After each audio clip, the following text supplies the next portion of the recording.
as we get this ready to go. Let's kick off into the game. To the top left-hand side from Splice, our blue Terran player. This is TY. And at the bottom right, our red Zerg is Scarlett, representing Newbie. Chinese team, all the Chinese teams picking up a bunch of players at the moment for what's just been announced today, the China Team Championship. So you guys can check that out on the regular sites if you want to find out more.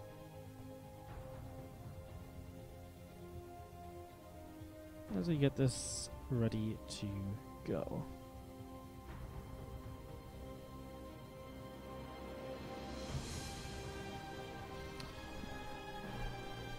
So Lord heading in towards the upper left side. Early game TVZ. I'm still recovering a little bit from that long series between Innovation and Cell. What a banger. If this is half as good as that, we'd still be in for a treat. TY is one of those players who will play those very late game Terran based scenarios as well. He will not shy away from it. We've seen him many times on his stream going into those situations. He was even one of the players that really started to popularize try and go late game battle cruises as well.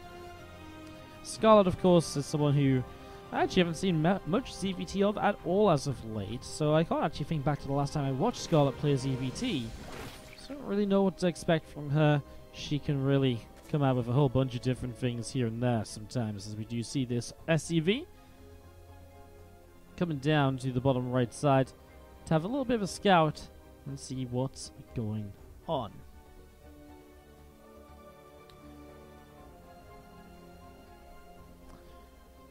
Once they get started up in the natural, we do see the Reaper about to pop out in the next few moments. Get that Reaper expansion underway. Again, all these Terran players in Korea doing the same thing. SCV scout just to check the hatch timing. Make sure it's a hatchery first. Use the SCV to try and block the third base. It's funny because I feel like a month ago nobody was doing this, or it was used here and there. Now it's been used pretty much every single ZVT that I've seen, at least, I think. So that's pretty pretty funky indeed, as we do see the Reaper arriving. And just going to start dancing with those Zerglings. Now, TY and Scarlett both picking up wins in their first series of the group. TY going 2-1 against Euthermal. Scarlett 2-0 against Deer. You know, we all complained about, the foreigners can't win back in the open brackets. And yet here we are the last couple of days. Neeb, third place out of his group yesterday. Of course, today already we've seen Serral top Group C, and Scarlett with a strong opener in Group D. Of course, Euthermal taking a map of TY, not half bad either. As we do see that SCV of TY heading in towards the upper left-hand side, pulling back. The Overlord just hanging out overhead from Scarlett is going to keep an eye on this SCV running past, and we do see the Lair on the way up on the natural expansion over in the corner. So, very fast Lair from Scarlett, but not fast enough to really say, okay, this is going to be like a Nidus all-in or something. Is going to finish committing into Link Speed as well. TY building Marauders, so is going to get a Viking, and is going to make this a bit of an interesting attack. Will probably commit into Concussive Shells. If you build a Marauder, you're probably looking for Concussive Shells, because there's no real use for a Marauder early game, other than its ability to slow quite heavily.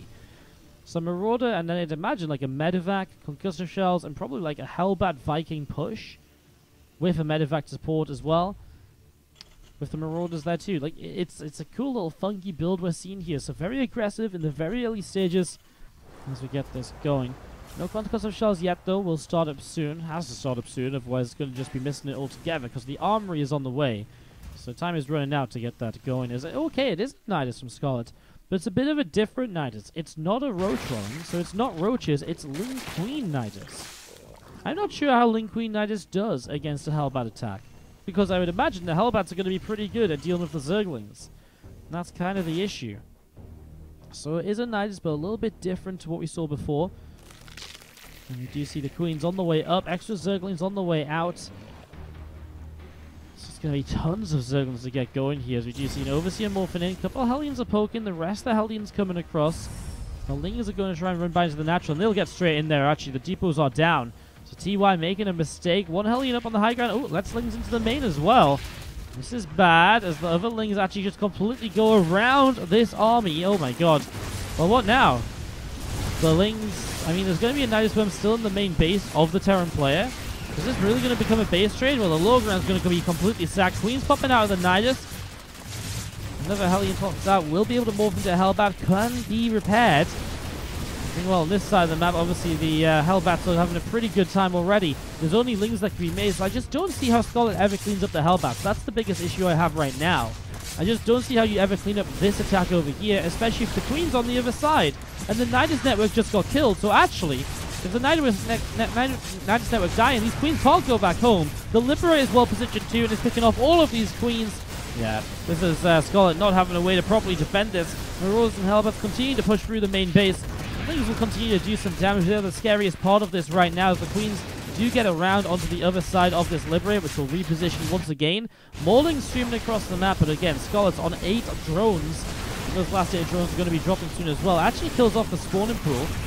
There's a Baneling nest in the back. Scarlett have some gas to morph in Banes. Might be needed. At the very least, though, Scarlett only has 1 drone left over. And that's over on the 3rd base.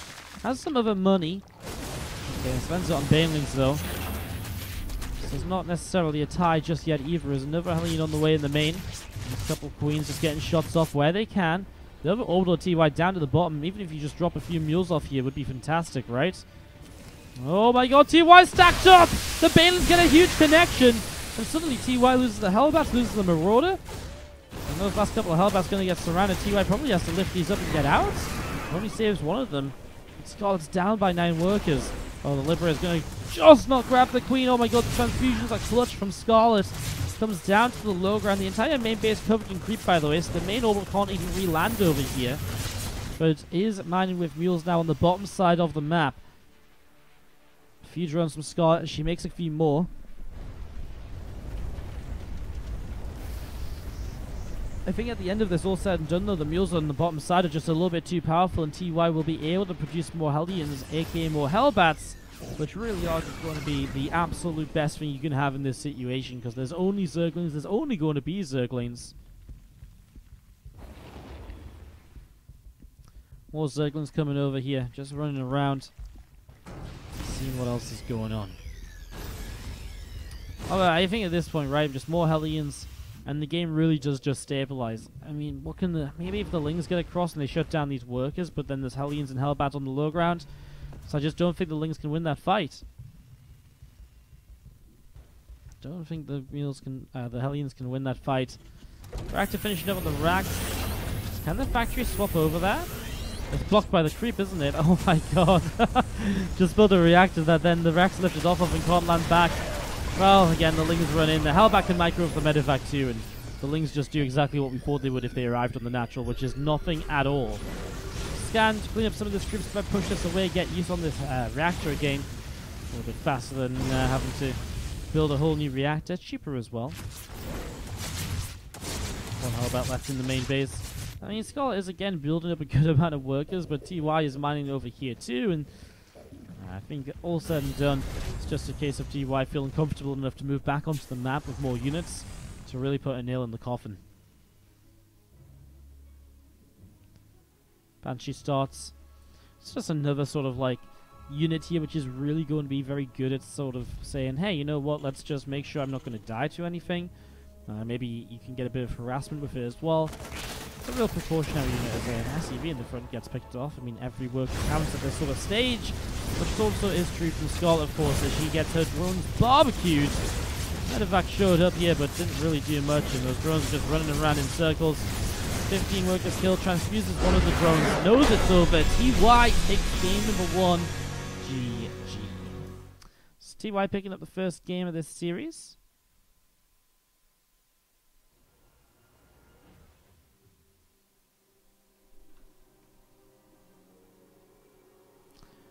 Let's get ready to jump into game number 2. Just waiting for this to get hosted up for us.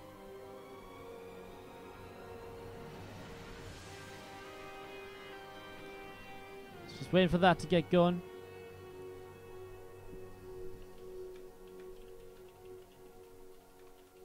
Oh wow, there's a ship on the river outside, and it's got a spinny antenna thing. It actually looks like my webcam spinning around. Like, it actually looks exactly like my webcam. Oh, it's got 2 things spinning on it. That's really cool. Sorry, my interest has been taken. My attention has been taken by the spinny things on the ship. Never seen that before.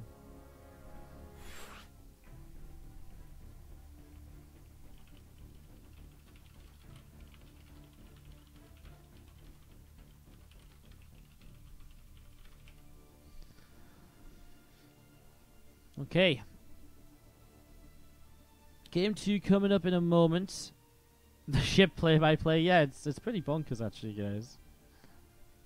It's pretty bonkers. Alright, game number 2 on Port Alexander here in just a few moments' time. Get this ready to roll. We're just missing Scarlett from the lobby, actually. So get Scarlett in here and go into game 2. Man, with that long innovation Cyril series, it's a bit sad because we actually lose a series to cast on the B stream. Which means that we're actually going to be, a little bit unfortunately, we're going to be only having 3 series left to cast after this one. With that speed of the first game, I'm a little bit like, oh, no. Our series like does appearing as we speak. It's been a great time on the B stream, though.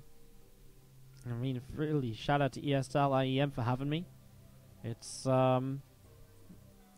really a pleasure. It's really a pleasure.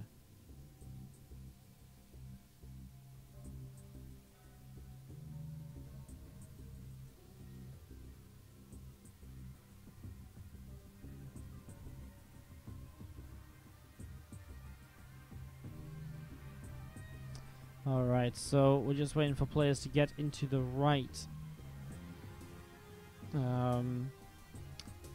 colors. Looks like we are in the right colors now. Players are readying up, and we can start off into Port Alexander for game number 2.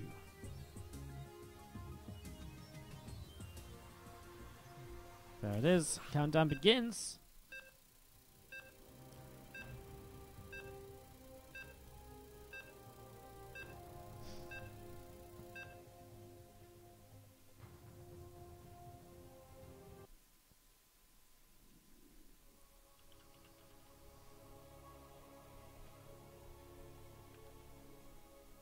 Let's get this underway. Alright, guys.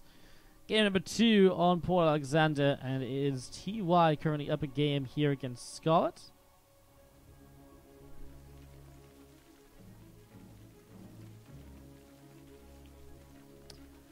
Bottom right-hand side, our red Zerg player. This is Scarlett. A really weird mixture of builds at the Link Queen Nidus versus the Marauder Hellbat push from TY, our blue Terran top left-hand side. Very interesting, very funky, very entertaining to watch the way they match up. I just feel like naturally though it's an advantage to TY, right? Like he gets into this position where he is just got Hellbats and if he Marauders to Hellbat too, but I feel like Link Queen going up against Hellbats in general is already kind of bad. Maybe the Queens get there, and if they're not Hellbats, if they're just Hellions, then okay, maybe the Queens can kind of do okay. Proxy barracks are building on the right-hand side of the map, so we're not going to get much of a chance to talk more. You know what? Out of the entire week of casting IEM, this is the first time I've actually seen proxy drax like this in the TVZ. No one has been kind of committing into this at all, and no one's really been taking these risks, which are we so often see in other tournaments. See these racks on the way up. Skull obviously will not know about this just yet. It is triple barracks here from TY. Builds the third rack's a bit further back, so if it is scouted, Scarlett doesn't know whether to react as though it's a 2 racks or a 3 racks. And there's a big difference. 2 racks transitions a lot faster, and you can lose a lot. You can't lose as much against the 2 racks, otherwise you'd be in more trouble to the follow-up a lot faster. As this Overlord has seen the SCV, so I'm pretty sure is aware of what's going on here. As the first bunker will start to come up in a moment. Already Scarlett pulling drones down to the low ground. Marine dealing some damage to that Overlord here. And the first drone just jumping onto the SCV. ASAP. Actually getting some good damage done. That first SCV taking a lot of hits. Has to pull away here. Second SCV will continue to build. Second Marine about to show up, and that's really where the damage increases onto those drones. And the other SCV got surrounded for a moment though. Oh my god, the drones are now. The Marines are able to 2-shot them.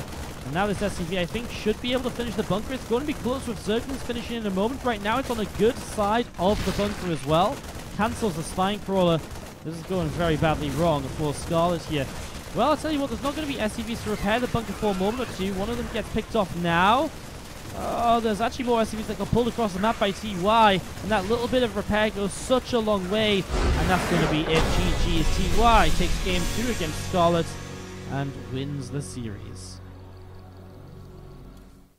GG's.